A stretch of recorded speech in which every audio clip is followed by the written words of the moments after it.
Hello, sweethearts! Narito na ang ating latest update tungkol mismo kay Alexa Ilacad at Katie Estrada.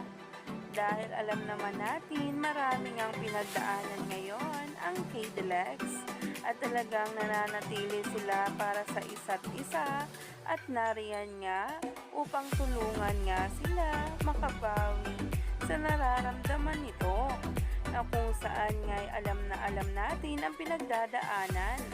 Ngayon nga raw may napansin nga na may bagong binigay daw itong si Katie Estrada kay Alexa kung saan ang naging caption ay protecting my energy na magka-holding hands pa si Katie at Alexa sa litrato.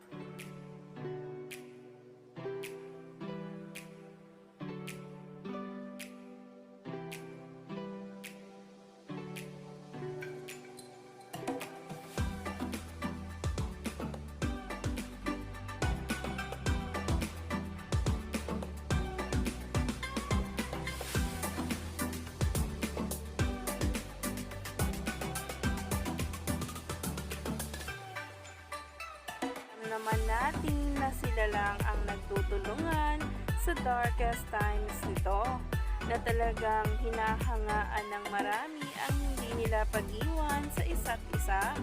Kaya naman talaga kilig na kilig ang mga sweethearts ngayon dahil sa mga paayuda. Kaya naman stay tuned lang tayo for more updates tungkol mismo kay Katie Estrada at Alexa Ilacad.